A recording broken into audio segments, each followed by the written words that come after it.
تو جی ناظرین، آپ دیکھ رہے ہیں شمع نیوز۔ خبر شامل کرتے ہیں گزشتہ روز 21 جولائی 2024 کو محبوب رند کی زیر صدارت PECHS سوسائٹی کراچی میں پہلے دن سے مشاورت اور اتحاد کا عمل جاری رکھنے والے دوستوں کی کراچی ایکشن کمیٹی کی کور کمیٹی کا اجلاس ہوا، جس میں اہم فیصلے ہوئے۔ اجلاس میں سوشل ویلفیئر آرگنائزیشن سے فیس رجسٹریشن کی جائے گی اور سندھ نیشنل ڈیولپرز ویلفیئر ایسوسی ایشن کے نام پر غور کیا گیا تاکہ سندھ کے نوجوانوں کو معاشی طور پر مستحکم کیا جا سکے۔ اس کو یقینی بنانے کے لیے مختلف کمیٹیاں تشکیل کی دی ہیں اور آگے جا کے مزید اس پر کام ہوگا۔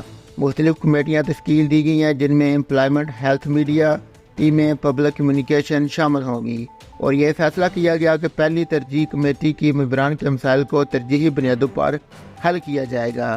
اجلاس میں مندرجہ ذیل ساتھیوں نے شرکت کی: محبوب رند، حسن وسان علی، اعجاز چانڈیو، ڈاکٹر سمینہ واحد، ایاد علی چانڈیو، لال محمد پنہور، سوڈو، محمد عیسیٰ سنگراسی، انور علی سیتو، ابو العزیز، انادر علی نگراج، جمیل شیخ، سید عبدالقادر، شاہ نند لال، عصمت کمار، حبیب بٹی، عبدالقادر چانڈیو، سہیل احمد، وسٹار سادھو۔ آنے والے میٹنگ تمام ممبران کے ساتھ جلد کی جائیں گی۔